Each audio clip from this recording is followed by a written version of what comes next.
would the Taiwanese fight like the Ukrainians? And the Ukrainians are as close to the Russians as the Taiwanese are to the Chinese. They're ethnically and religiously, to that degree, they're atheists. I don't know, but I get different signals from people from Taiwan. Some people say, we're so integrated with the mainland that they're just absorbing us anyway, and others feel they would fight. But that would be very important, because if they wouldn't fight, we're not going to fight.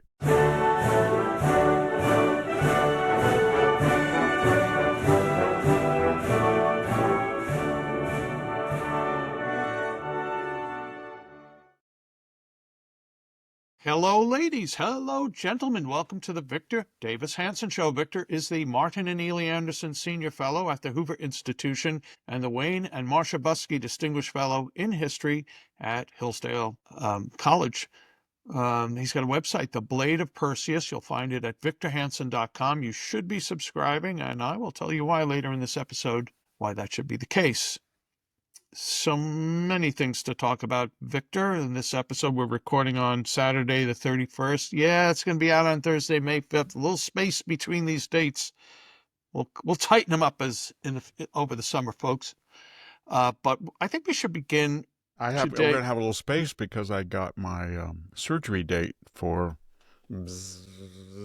cottage cheese mining expedition. Yes, and it's going to be a week from Wednesday, so I will be out for a while, apparently. I've had a more extensive surgery before, and I was out for quite some time, but I'll try to record them. We won't miss any. Okay, so a little spelunking. Well, Victor... Unless if you would pray to Saint Nazo. I asked, by the way, we didn't get to stay at the reception because we had an early flight home. They don't know what reception. They don't know which one. Yes, at the Bradley Prize, but there was a man of the cloth Catholic priest, good friend of yours. And when you left, I asked him, naso being nose in Latin, was there any saint that he could think of to open these passages, miraculously drain this cottage cheese that are pounding in my thing for 3 months, and then avoid a surgery? And he was very helpful. Really? Did he give you a name? Did he tell you Saint Blaise? No, but he said that he didn't, that he would research it and offer a prayer. So I appreciate that. And you know what? I've had so many people write me. Oh my gosh, so many people. And carnivore diet, pretty much on a carnivore diet. Gamma globulin shots, I haven't quite gone there yet. Iodine nasal somethings or other. All sorts of diets, and all of them were very helpful. Just that I live in this dusty climate. When I got the flu, I get an inflammation. I had long COVID. All of that just makes steady inflammation. So we have to drill, as Sarah said. Baby. Drill, baby. That's what I basically have said to the surgeon. I have a lot of confidence in him because he did the last one. Okay. And the little ones before that. Going to talk about China. Maybe we're going to talk about sinuses again, but we'll talk about Sino. We've talked about sinuses. Let's talk about Sino. And we'll do that when we come back from these important messages. We are back with the Victor Davis Hanson Show. All that talk about sinuses, Victor, makes me want to wipe my nose. So, by the way, the priest you were talking to, and this was at the Bradley Prize reception last week, was Father Hartman, who is from... I had just met him. He was from Milwaukee, so he's, I didn't know that. Bradley's centered in Milwaukee, and he happens to be a leading official at the the United States Catholic Conference in Washington, and his brother is Mike Hartman, who is very well known in conservative philanthropy circles. So it was nice to meet him. The saint, by the way, is Saint Blaise, and Catholics will remember Saint Blaise.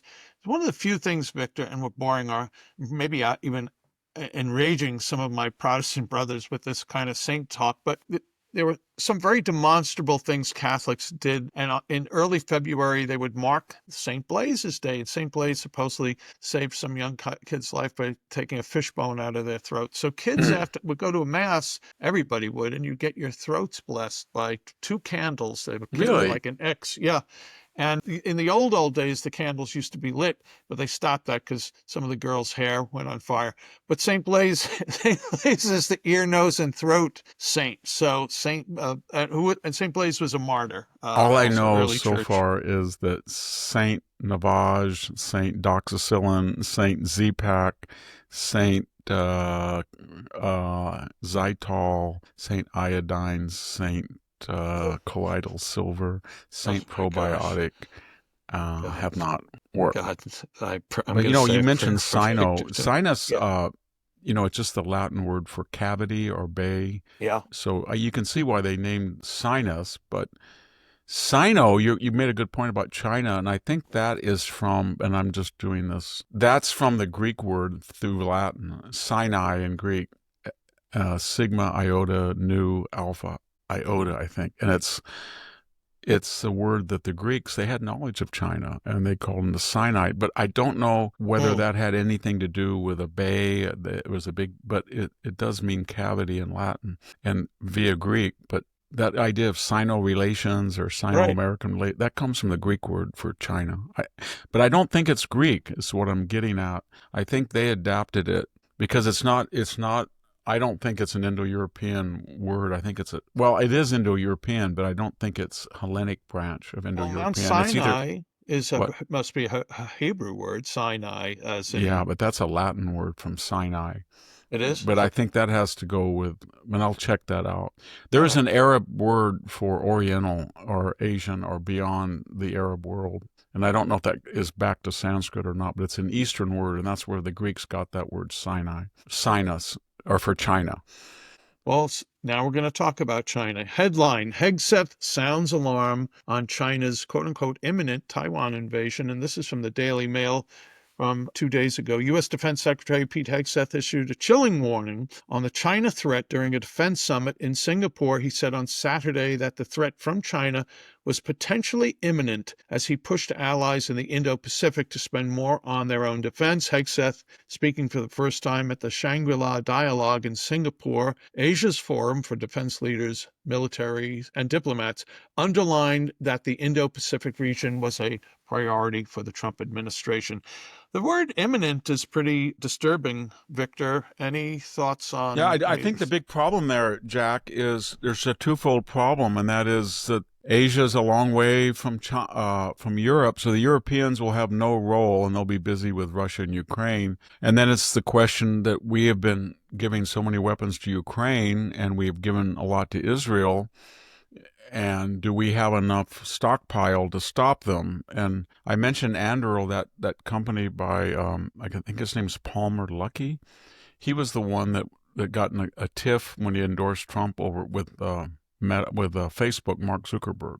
Although I think they're Oh, they working again. forced him. They Yeah, forced they're him out, working and together again. but They they're buried the rose hatchet. again. Yeah. I shouldn't say they buried. I think that Mark Zuckerberg buried the hatchet after firing Lucky for being a Trump person. But that's just speculation. But the whole point is that they're trying to make a lot of less expensive weapons, drones, maritime and aerial, and flood the zone so that if you would envision an invasion across that 90-mile sea, and the United States had at its disposal, say, platforms that could release, say, 400 or 500 drone missiles, you could think, I mean, drone missiles and drone subs or surface like jet skis or something, and just you could do a lot of damage. They still, I mean, it's a lot more than 26 miles and that Hitler couldn't get across. I hope there's a Taiwanese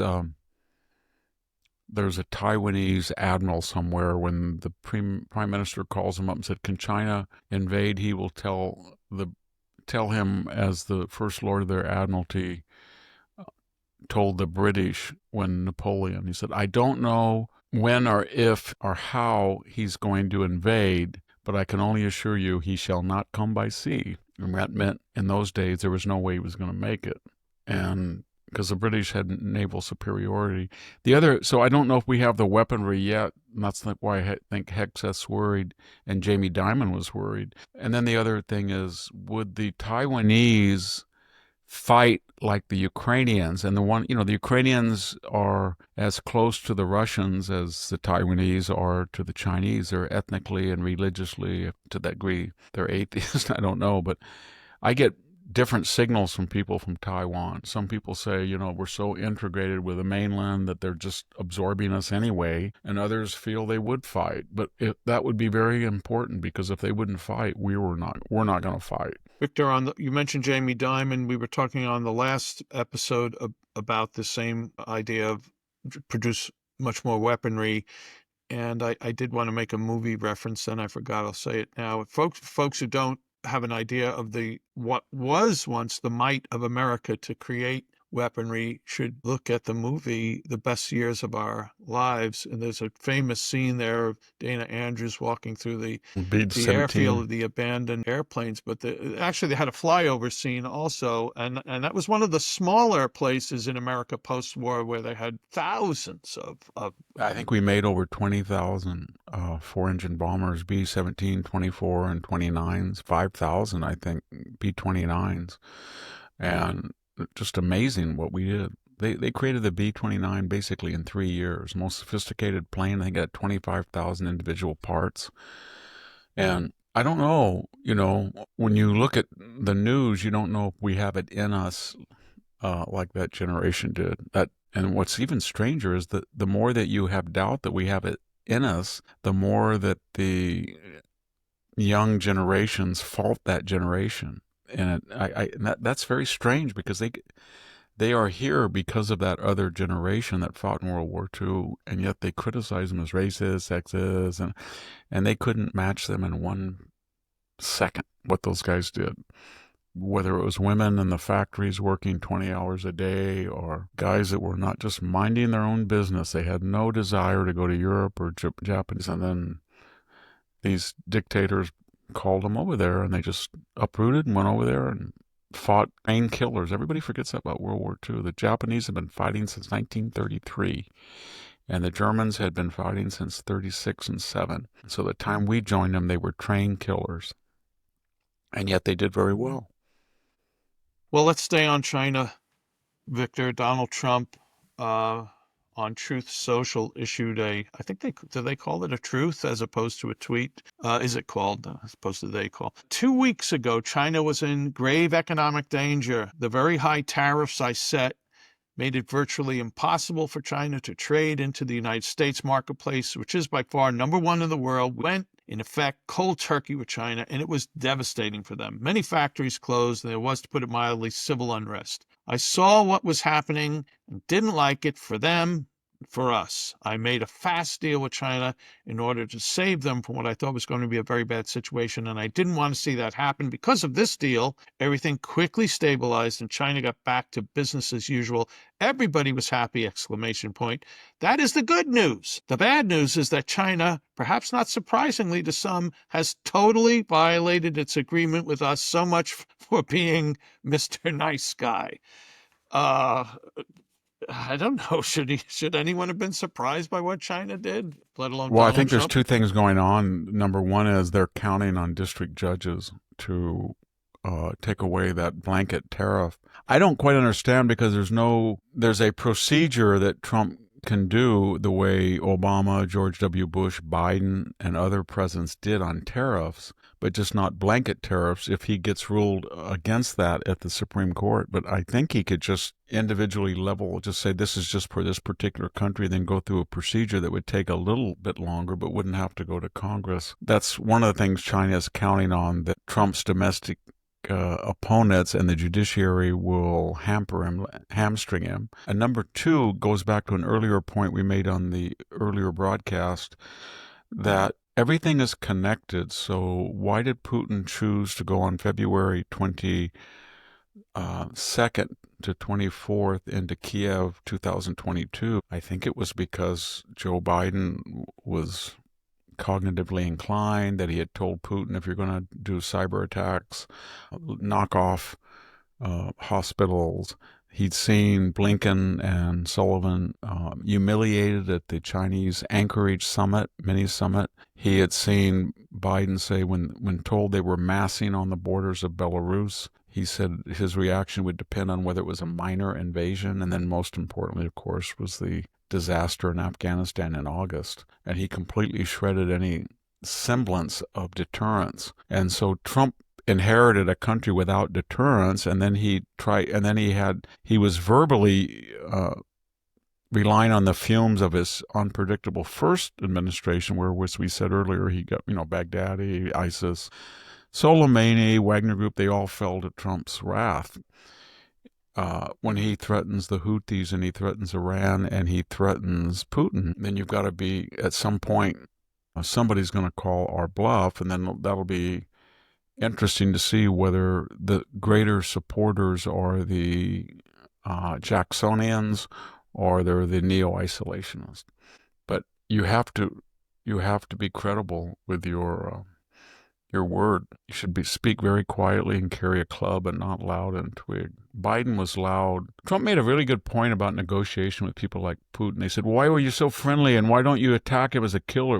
What good did that do when Biden called the royal family corrupt and killers? And remember that about Khashoggi? And then he had to go beg them to pump oil before the midterms. And he said that Putin was a murderer. And we know that. But when you try to personally insult somebody you're going to do business with, it's not likely you're going to get a deal. Well, we should talk about, you mentioned Joe Biden, tough guy, big talk. And let's start that. And then I've got to read a little spot, but we'll start down the Biden road, Victor. Today's New York Post, and today again is Saturday the 31st. Biden says politics are so divided in first speech since cancer diagnosis. Okay. He joked Friday that he was mentally incompetent. He joked. And he said his metastasized prostate cancer's prognosis is good.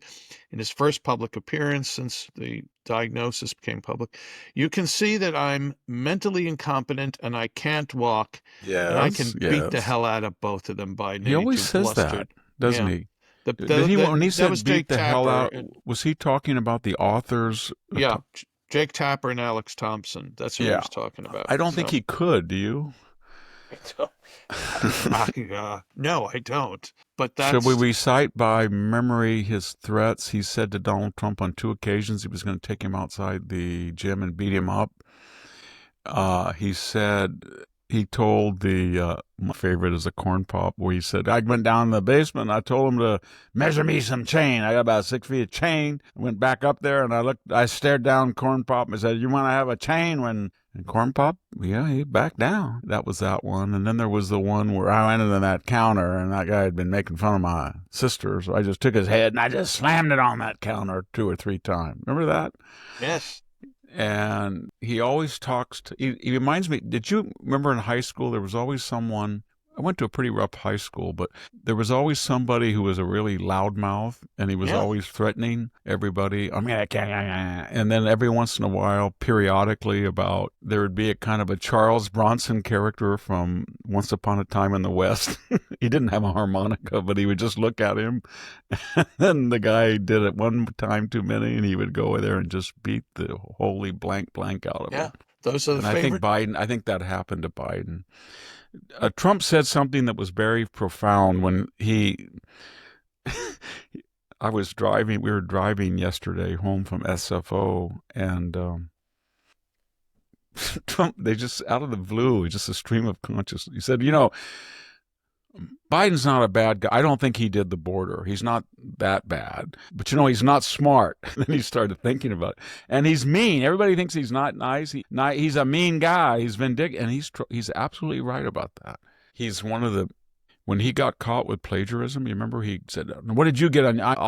I'll challenge my record against yours anytime. And he was really mean, you know what I mean? And he was racist, too. He checked all the boxes. Yeah. He did. By the way, the pathological fabricator and plagiarist. Since I went Catholic earlier, Victor, one of the threats was to somebody who criticized him. This was back in the early 90s. You say that again, I'm going to shove my GD rosary beads down your throat. Yeah. Like, oh, okay. That's. Then remember, you and I have talked about, you wrote an article about how he defamed that poor truck driver who was not culpable and was not intoxicated, and besmirched his reputation and would not stop. The person got cancer and died. And then finally he stopped after, 10 or 15 years of using. He has a bad habit of using a personal tragedy, for political purposes. He does that with his first wife. He did that, and just spontaneous on the stump, he would mention about drunk, accuse that guy. And then on the case of his tragic loss of his son, he would blame burn pits. There was no evidence. Then he would say that his son died in Iraq, which was not true. And then He told that to the folks who went to get their children, dead, slain soldier bodies from the Dover Air Force Base, and yeah, he immediately played his he just son's. talked about his Yeah, his. yeah, So like he they does were that. equivalent. Yeah, he does that. He does that all the time. Victor, I have two more Biden things, but we'll do one, and then we have to take a little break. This is White House Press Secretary Leavitt, who said Jill Biden needs to answer for lies on Joe's mental decline. I think this was a tweet. White House Press Secretary Caroline Leavitt called on former First Lady Jill Biden to answer for her role in the massive cover-up of her husband's declining mental health aptitude, accusing her of still lying to the American people. Not in this, Victor, but somewhere else I read today. It seems like her chief of staff was that? Yeah, her Yeah, chief of yeah. staff He's been on television. Former chief of staff. was the person calling the shots within the White House, or had an uber significant role in the Biden White Yeah, House. and I always thought it was Ron Klain. It would be interesting to see if when they do bring these people in and put them under oath, if they will testify that they were the ones that put the bill in the auto pen. And I think they can get out of it. They can just say, well, Joel was right there and he agreed that I should do that. But that'll be interesting. I don't think they're going to get much out of her because she's just going to claim that she has spousal exemption, can't testify de facto against her husband. But there was also a Secret Service whistleblower that said Joe went into the closets. I must have and he couldn't get out. He just wandered around. I didn't know Well, how he that worked. was. My closet's about the size of a telephone booth. Yeah, this was a conversation between Sean Hannity and Senator Hawley. And Hawley said this, since Butler, he had spoken to many Secret Service agents, and one of them was actually on the Biden White House staff, and said he could not find his way out of the closet. Literally, it's not This a is gay very, thing in the closet. it's one of the did you, and the I haven't read Original Sin. I'm not going to buy the book. I don't want to subsidize Jake Tapper and Alex Thompson. But there were two stories out this week, and one was it had only sold some like 54,000 copies with all that free publicity. It had disappointing sales, and I think that's because people resent the idea that somebody who was deeply enmeshed in the media cover-up then wants to recalibrate himself as a speaking truth to power and then make a lot of money off of it. He probably got a huge advance. The other thing is that Jake Tapper's explanations are just so laughably unpersuasive when he says that they couldn't penetrate the White House wall around Joe Biden that was covering it up.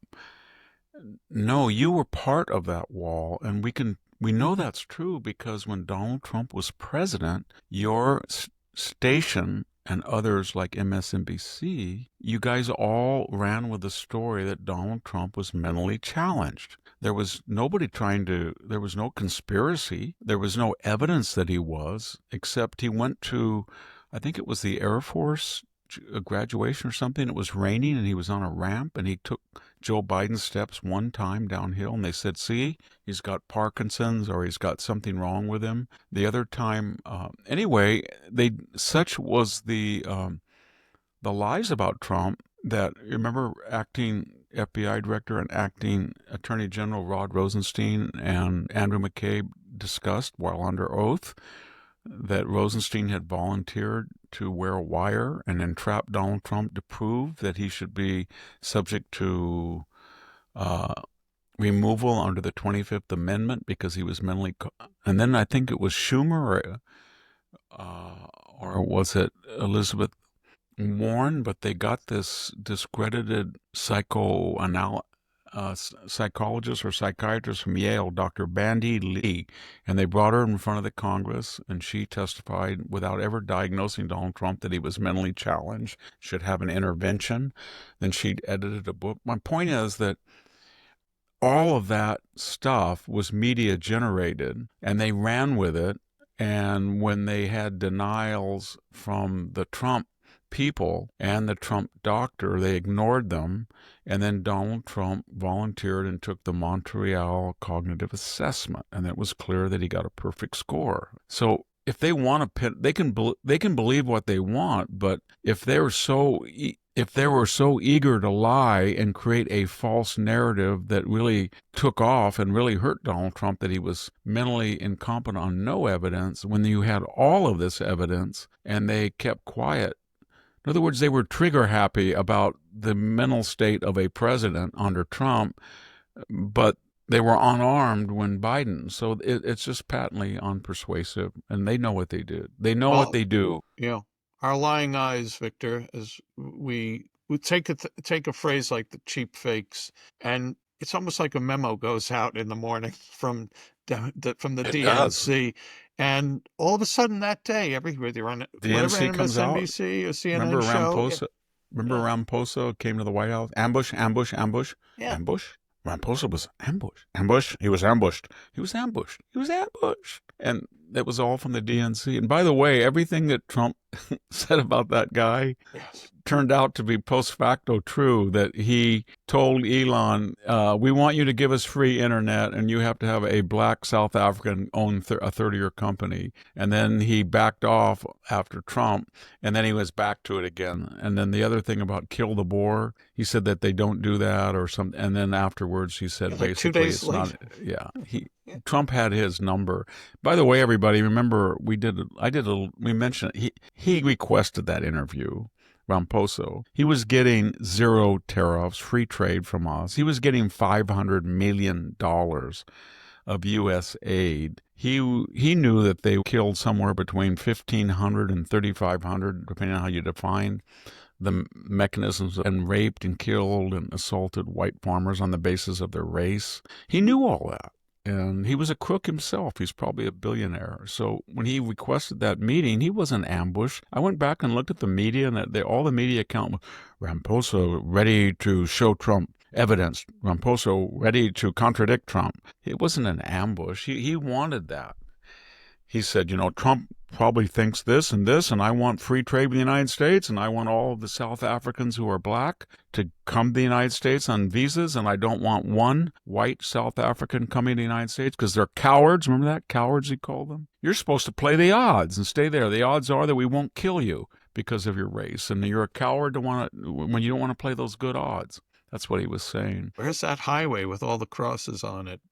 Seen that. Well, those before. weren't really memorials because there wasn't a body, and Donald Trump intimated that they were actual corpses beneath and that was all they could muster, that they were cenotaphs and not actual grave sites. We have stuck our toe in the Democratic Party water with the Biden White House, and you have a piece on your most recent syndicated column, Democrats and their DEI albatrosses. And I'd like to expand on that a little bit to get your thoughts on the state of the Democrat Party. And we'll do that, when we come back from these important messages. I would like to take a moment to welcome a new sponsor, Vibriance. The ingredients in Vibriance Super C Serum can replace your day creams, night creams, wrinkle creams, neck creams, and even dark spot reducers. Made in USA of the highest quality ingredients, including vitamin C, hyaluronic acid, vitamin B5, and vitamin E, Super C Serum delivers noticeable results. Simplify your skincare routine. Get a healthier complexion and minimize wrinkles and age spots with Vibriance. And if you don't find it better than your current skincare routine, you'll get a full refund. Go to Vibriance.com/Victor and save up to 37% and free shipping. That's Vibriance, Vibriance, Vibriance, Vibriance.com/Victor.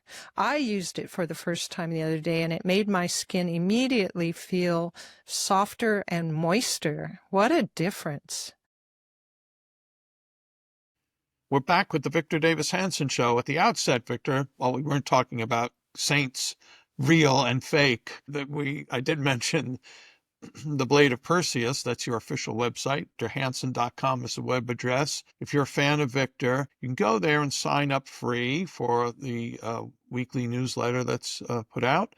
And then you'll find links to everything. Victor's various appearances. He's on Megyn Kelly. You'll find the link. His books, you'll find the links.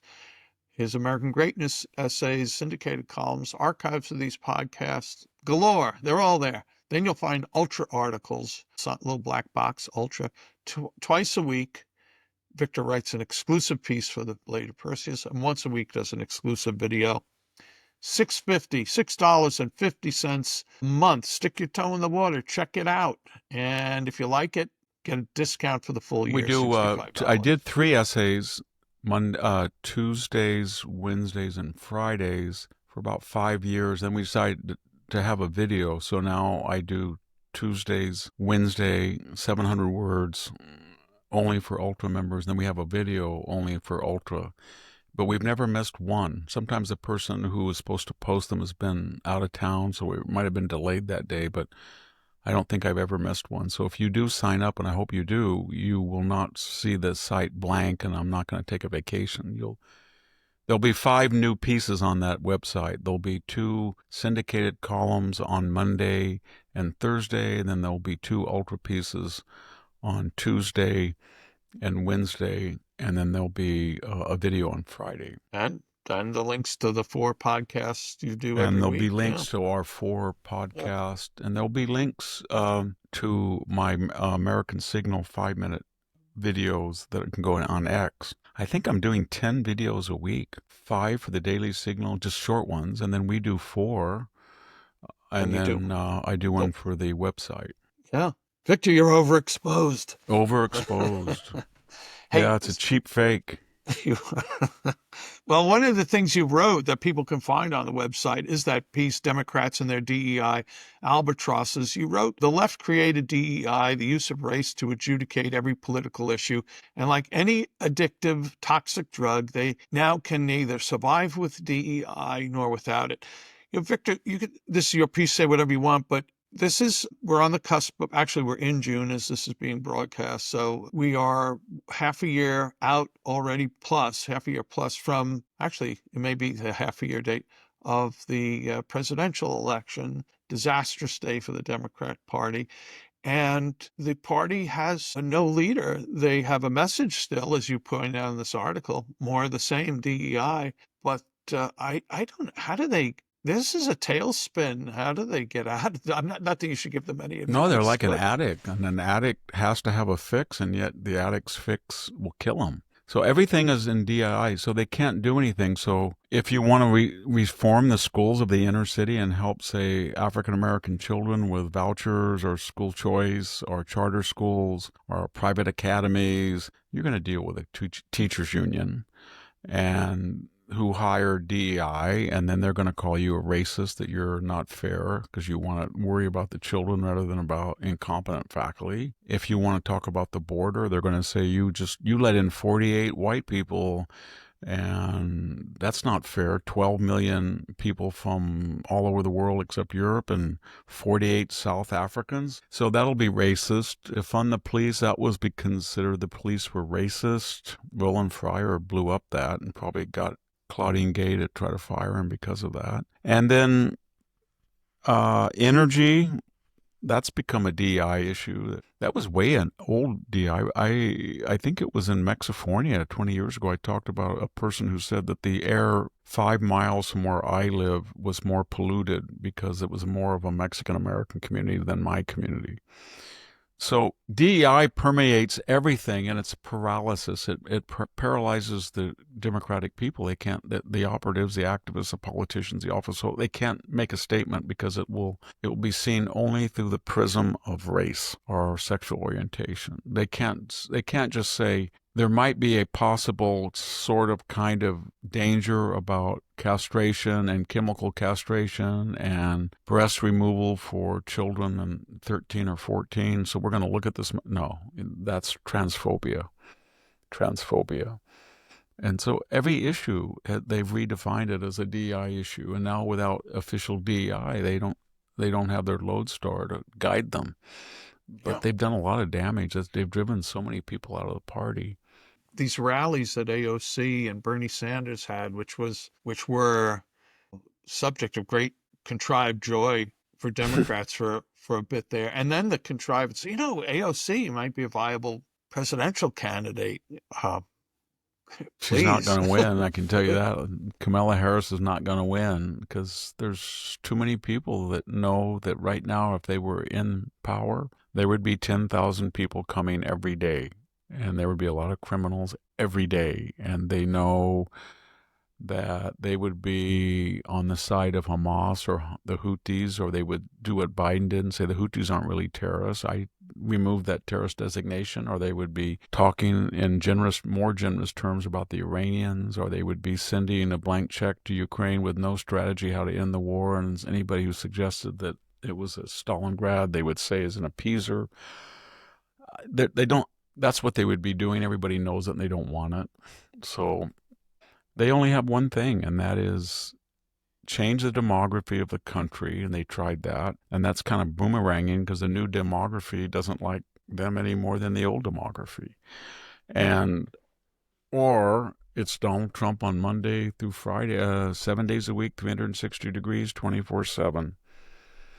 Let's take him off the ballot. Let's raid his home. Let's charge him in 5 local, state, federal courts. Let's claim that, he killed a bunch of koi fish. Let's, he's on the laptop. He was lying about it. It was cooked up in Moscow. Putin tried to rig the election with Donald Trump in 2016. Axios, ping, ping, ping. Donald Trump lied when he said it was at the Wuhan lab. It couldn't have been. It was a little pangolin bat, a little pangolin who was picked up by a bat, and then the bat kind of flew over the wet market and bombed him and dropped the little pangolin and then he dived in and they cut them up and somebody ate them, and that's how it started. It's like So a game everything, the lies that we have lived with, and there's never, I'm sorry, we lied, we 51 Intelligence Authority. I'm sorry about the Wuhan lab. I'm sorry about Russian collusion. I'm sorry about laptop. I'm sorry about Joe Biden's cognitive decline. I'm sorry about his cancer diagnosis. Never. It's on to the next one.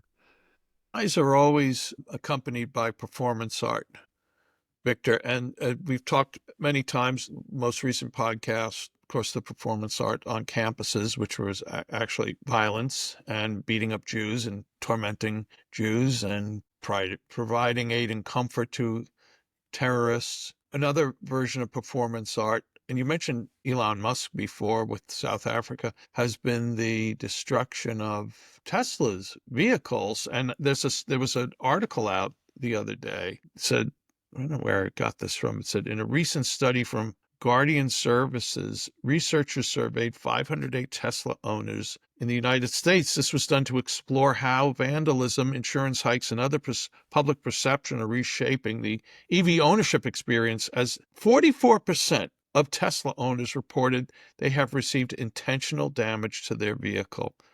This accounted for an average repair bill of $1,900. Anyway, they could stop it tomorrow. They could stop it tomorrow, Jack. All you'd have to have is a little press conference with 4 people. Bring out old Joe, the ex-president. Bring out Kamala Harris, the ex-candidate for president. And then on one side have Chuck Schumer, the Senate Minority Leader, and the other Hakeem Jeffries, and say, we don't believe this. Not in our name. This is not who we are. And all those little shibboleths that they always bring out, and do not touch a Tesla, but they won't do that. Believe me, if Elon Musk had been as he was until the first assassination attempt, and he had endorsed Kamala Harris, and he had said something about Trump negatively, and Trump people got mad, and they were doing this to Teslas, they'd be in jail, every one of them. Every one of them. Victor, mentioning immigration, we have 2 immigration headlines, and we've talked recent podcasts about Donald Trump's disappointment with the federal judiciary, and including conservative judges. But the Supreme Court, his headline, Supreme Court hands Trump win on revoking parole for 500,000. So these were illegals. They were, of course, like everything that happens in America, some lower court judge stopped a executive action. The Supreme Court stepped in, and this isn't a final verdict on this issue, Victor, but it was to allow the continued deportation while the lower courts then go through the process. But still, I'd consider it a win. Yeah, I mean, but it's still this bizarre regional district judges that think that they're in San Francisco or Texas, and that whatever they happen to say applies to the whole United States for at least until they're stayed.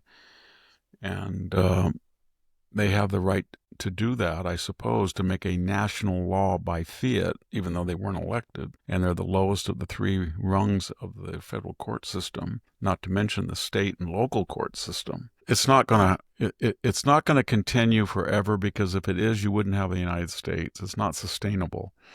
And everybody knows it. And then when you put in your ego and all these narcissists that want to be known, and all the Soros money and all the legal fund, national defense, all of this ACL, all of this money from the left and foundations. That's why Trump wants to tax them. And it's just ridiculous what they're doing. And again, we get back to the other idea that it is illegal to deport someone who came in here illegally and resided illegally, but it's legal to do that, but it is illegal to take that same person who's in violation of law and ask him to go home. And I don't think that American people will stand for that. They surely won't. Well, Victor, we went through several years of the lawfare against the president and others, that nobody could be above the law. And we've heard that from judges. And now we have a judge, infamous judge from Wisconsin, Hannah Dugan, who gained some notoriety a few weeks ago when she aided and abetted an arrested illegal from being picked up in the courthouse by ICE. So here's a headline: Wisconsin judge who shielded illegal immigrant from ICE shares latest defense. I am absolutely immune. She claims that she has absolute judicial immunity. Well, wait a minute, Jack. I thought they said no one is above the law. That was like ambush, ambush, ambush. No one's above the law. No one's above the law. No one's above the law. And now someone's above the law? Absolute immunity. That's not going to happen. Does she think that they've never indicted a judge in the history of the United States? They've impeached judges. She doesn't understand. These people are... She tried to obstruct a federal officer and put, in theory, his safety in jeopardy by siding with an illegal alien who was here unlawfully and was a criminal. And she canceled her court session to make sure that the illegal alien criminal could escape federal authorities. And she says she's immune from that. If she's immune from that, she thinks she's immune from everything. I don't think so. Hey, Victor, I want to get your thoughts on a topic I had hoped to bring up before, but there's some really interesting fighting going on within the gay community. One of our fans has sent me some stuff related to conservative gays versus left-wing gays, all related to the trans issue, and I'd like to get into that, and I'll do that after we take our final break. And I'm springing something on you here now, because you say you're going to have all this recovery time, but you are of all the things you do, you laundry list you mentioned of articles you write, etc. You are writing a book. I'm just curious, yes. how is the book coming along? Well, I started in January, and I have a research assistant that I have finished the rough draft. So I've got about 120,000 words, 400 pages. And she's putting it on iCloud and checking grammar and everything. And then I'm going behind her, and I did all the footnotes. And so she did the title. I don't like links, you know what I mean? Just links without the title written out. So I'm having her write the title out of all the links I have over 400 or 500 footnotes. So yeah, I have the preface, and then I think the first chapter is Downfall. It starts in mid-sentence about January 6th. All the things they did to Trump, coupled with the polls that backfired. And then I take a deep breath and I said, this is the new MAGA. Here, how is it same? How is it different from the first administration? This is who was opposing him and why they're opposing them. Chapter 4 is the campaign of 2024 and the primaries general. And then chapter 5 is the transition and the counter-revolutionary, and then chapter 6 is domestic affairs in the first 100 days, and then chapter 7 is foreign affairs, and there's an epilogue, chapter 8, can you have a MAGA movement without Donald Trump when he's no longer president? It's really interesting. So it's a lot of work, but I've been working 4 or 5 hours, even with my St. Naso problem. But so you have to pick a cutoff date because you could keep writing this book for another. That's a hard thing. Years. I did this before when I wrote, I sent the first book, Why Trump Won, and the editors changed it to The Case for Trump. And that made it sell better, but there were a lot of people said it was propaganda because of the title, but it was... this is just an analysis of how somebody staged the greatest political comeback in history. I mean, Bill Clinton had a little comeback after losing New Hampshire, etc., and Richard Nixon had a big comeback in 68, given his humiliation in 60. But I don't think anybody, if you go back, Jack, and you look at the press accounts, February, March of 2021, I mean, it was just, I'm not talking about the left. I'm talking about Democrats. I mean, you should read what some of the things Mitch McConnell said. This is what he deserves. He's all through, blah, blah, blah. Liz Cheney, who had voted 93% of the time with him, they really did believe that it was a new Republican Party, that he was gone, Mega was dead, and it was going to be run by Mitch and Liz Cheney and Bill Kristol and Charles Sykes and Jonah Goldberg and all of those guys. They really did believe that. And then yet every time they acted, they being the never-Trumpers or the left, and did something, whether it was 25 states trying to get him off the ballot or the 93 indictments, his polls went up. And then he put it, I'm looking at the primary, he put DeSantis and Nikki Haley in a lose-lose situation, as I said, because if they said, how dare they go into Mar-a-Lago, this is never, then, you support Trump. Or if they said, they should have gone, he shouldn't have, you're turning on one of your own. So there was no way for them to square that circle. And the left really did think that. Yeah, neither of them have come out of this looking better, by the way.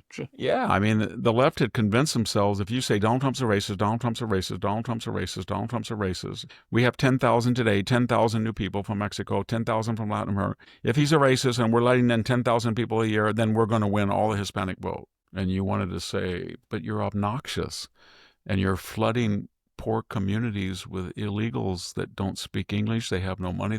Some of them have a criminal record, and you're dumping them in communities that are trying to have advanced placement in their high schools and good care and no crime. And every time they wander into Martha's Vineyard or Manhattan, you people have a apocalyptic attack. So I'm discussing why they lost the middle-class vote, the Hispanic vote, and it really hurt them that they lost, 16% of African Americans, maybe 16% of Black African American males.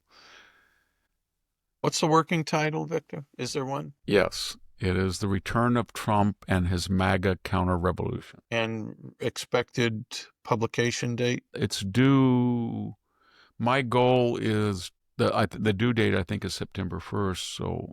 I've been doing this because I had this sinus infection. I knew I had to get an operation, so I'm going to lose some time. But I hope that I'm going over all of the first draft right now and some of the edits that I have made and my research assistant have made. And then I'm going to finish that in 3 weeks. And then I'm going to go, I don't have a lot of books. I've just gone, on journal articles online. So I'm going to look at about 100 books that have been published and any new data or things of interest. And then I'm going to try to send it in August. But the problem is I learned with the first book, everything you write is if I had turned this in March, it was Donald Trump had ruined the economy and the trade war. And then if I had done it in April, late April, it was Donald Trump had saved the stock market. It was booming. If I had done it, one day we're going to have peace in the Middle East, the next day not. It's just so volatile. Part of it's because people hate him so much, and they just they just write things that are crazy, and part of it is he's staging a counter revolution. If he was a regular Republican, a McCain or a Romney or a Dole or a Bush, this would be kind of, well, what do we do today? Let's I don't know, maybe we'll lower the capital gains rate, but it wouldn't be this, hey everybody, bam, bam, bam, bam, bam. Yeah, that's something like this. Trump, here's a headline. Trump fires National Portrait Gallery director Kim Saget over DEI support. Boom! That never would have happened in another Republican administration. No Republican would do that. Somebody would call them up and say, I know this person. They're sober and judicious, and they're with us 10%, 20% of the time. And, they went to Harvard, so they're good people. And they were susceptible to that. Essentially, as I said in the first book, they wanted to lose nobly rather than to win ugly. And not since, George Bush's Lee Atwater, when they had that guy in 1988, George H.W. left the Republican convention 17 points behind. And then they unleashed Lee Atwater, and we gave it Willie Horton ad, the Boston Harbor ad, the tank ad, the Willie Horton ad, and he said, I'm going to take the bark off him. And he apologized later to Dukakis, but by today's standards, it wasn't very dirty, but they wanted to win. And then George H.W. Bush and the party said, we're never going to do that again. That was ugly. And the Democrats were really close with Ross Perot. He ran. He took, I think, 19% of the vote, and most of that vote came from Bush. And in 92, and they've lost 7 out of the last 8 popular votes until Trump, I think, and they haven't won 51% of the votes since 1988 when they beat Dukakis. Well, we have time for one more topic, and it's about the gay wars, and we will do that when we You say come back. Gaylords? Yeah, that's what I said. Gay wars. Wars. When we come back from these final important messages. If you want to drop extra pounds, boost energy levels, or reduce swelling in your legs and feet, then this message is for you. Pure Health Research is on a mission to make America healthy again. And 2 of their best-selling health supplements are leading the way. First is Liver Health Formula. Over 100 million Americans have a sluggish liver riddled with fatty deposits. This can kill your metabolism, pile on the pounds, and make you feel tired. Liver Health Formula takes care of all that. It supports thriving liver health with special nutrients like artichoke extract and milk thistle. This is one of the easiest ways to slim down and revitalize your energy levels. Next is lymph system support. If you struggle with fluid buildup or swelling in your legs, ankles, or feet, this is for you.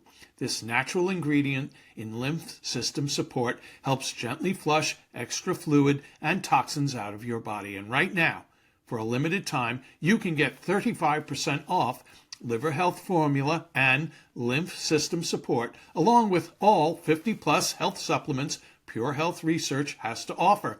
Head over to purehealthresearch.com and use the coupon code VICTOR at checkout. That's purehealthresearch.com with the coupon code VICTOR to save 35% on your order today. We are back with the Victor Davis Hanson Show. I should have mentioned earlier also Victor's website. In addition to his website, The Blade of Perseus, he's very active on X. At VD Hanson is his handle. If you're on Facebook, there's VDH's Morning Cup. And there is a friendly, unofficial fan group, the Victor Davis Hanson Fan Club. It's got 50, 60,000 members there, so you should check that out. I'm sure I'm leaving out some other ways you can find the overexposed Mr. Hanson. So anyway, there's a friend who sends me something via Facebook, And this is what he writes, Victor. Right-wing gay Instagram accounts are some of the finest and funniest critics of surreal transsexual phenomena. It would be worth looking at, I think. A third of the gays pulled for Trump. We're really not all on board with delusion, it's worth noting. What his point is there, why is there this component in the gay community that is embracing trans? I mean, just trans has really nothing to do with gays, right? If you think about it, but it has become a cause for a significant part, about 2/3 maybe, of the gay community. And his theory is this, that the leading, outside of marriage, the leading cause for gays, say 30 years ago, was we have AIDS and we need develop some medication to fix this, right? And this happened. So if you have HIV now, you are going to live the same general length of, you're not going to die at the age of 30 or 40. Thank, for the medication that has been developed. Because that issue then went away, he says, and this is my gay friend, Joe writing this, a new revolutionary movement was needed to keep the coffers full, hence, and he writes, ladyboy athletes. So anyway, it's a very fulsome debate going on on social media and part of the community. I think it makes a very interesting point. This is a cause célèbre because we need a cause Absolutely. They célèbre. always have to have a victim class, and the civil rights was stale. I mean, you had blacks and Hispanics and women and then gays, and now they were saying, well, there's 55% of BAs go to women, and black women have incomes comparable to white women. And who is the oppressed? We've got it's transgendered people. So they took a very, very small demographic that we had known as gender dysphoric. And I mentioned that before, since antiquity, and all the classical sexologists mentioned it, and they made it from 0.01% or 0.001% into 20% of the student body and transitioning. And then they said, but that required a lot of gymnastics, belly flops, because they had been really critical of the AMA. Remember, unnecessary surgery, dangerous surgery on children. And then all of a sudden, you should have it, if a kid's 12 and wants to have her breast removed, that's fine. Chemical castration, no problem. Very dangerous drugs from Big Pharma. So they switched on all of those key issues. And then the thing that's killing them, though, is that this happened right near us, about 30 miles away in Clovis. They had the state high school championship, and they had this, is it A.B. Hernandez?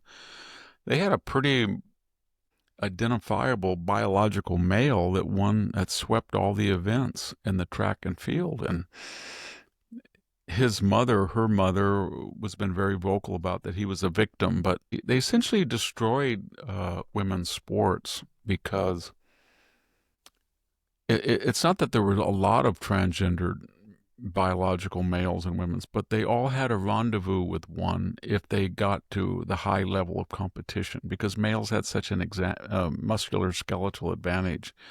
So in other words, a young woman today says, well, if I win the local swim meet, and then I win the county, and then I mean the state, and I try, I'll eventually at some point butt up against a male, and I will lose. It's also changed all of our things. I don't think that women today are saying as they do, well, women are just as strong as men. Remember that in the military, that there's no difference. I think they're saying today, no, there's difference. You cannot compete against someone with larger lung capacity. And they understand there's exception, that there's small, scrawny men and there's big, powerful women. But by and large, on average, the male skeletal muscular system gives them physical advantages. And they accept that now.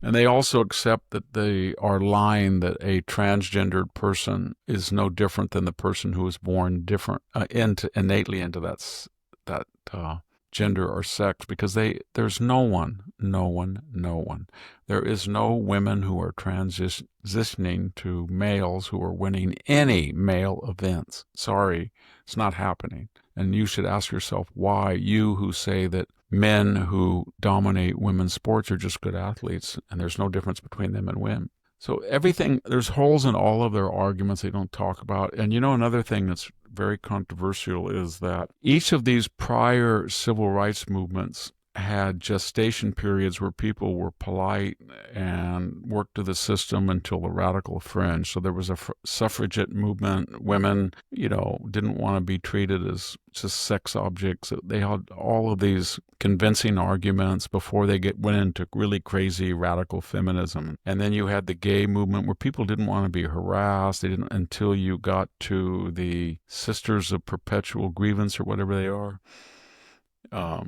Indulgence, yeah. And then all of the piercings and the mockery of Christ and nudity and all of the excesses. And then you had the civil rights movement when you had Ralph Abernathy, Martin Luther King, before you went into Rap Brown and the Black Panthers. You had the Chavez movement, equal wages, until you went into La Raza. This group didn't have that mainstream movement. It just went right into the radical fringe, really angry, violent. It was weird. It didn't have that mainstream, and I think that's why they have lost.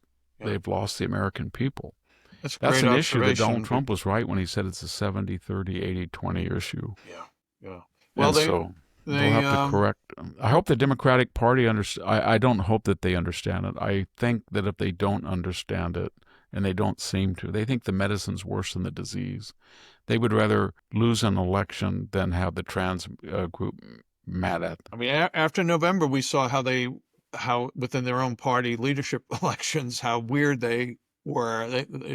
David Hogg and that crazy guy from Minnesota. Yeah, they just doubled down. And AOC, has AOC had ever one single piece of legislation that helped her district?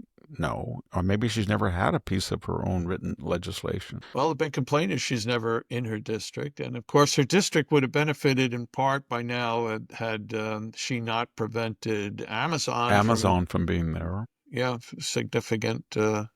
She didn't care. She had a good job and all of her expenses paid. Yeah. Well, Victor, we've come to the end. I have to get a hard stop here because I have to go be holy. Let's go pray to some of my saints and angels. Do some things too.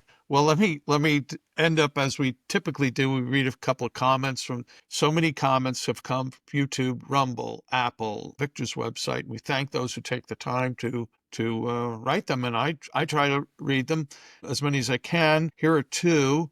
Corey Roush 5681 writes this from YouTube. I'm always impressed by Victor. All the topics he talks about is without notes. He just rattles off. He always has a great real-life example, usually from history, that helps paint a picture. Gosh, help us, Victor, if you had notes. What would that mean? And then he didn't write that. Corey didn't write that.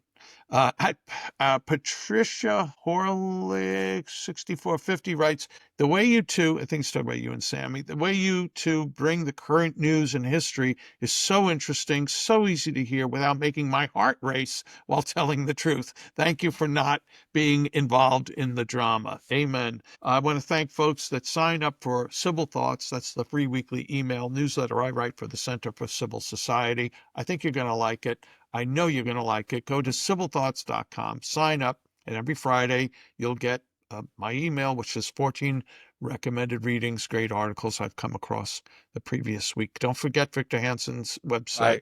I'm having jet lag right now, so I'm quiet. It's all right. I know you are, Victor. Go take a nap, Victor. Yeah. I got to go call Joe Biden and tell him I'm sleepy like he is. Go in your closet and get lost. I will. All right. Hey, Victor, You've been terrific. Thanks for everything. Thanks everybody. Folks. We'll be back with another episode soon of The Victor Davis Hanson Show. Thank you for watching and listening.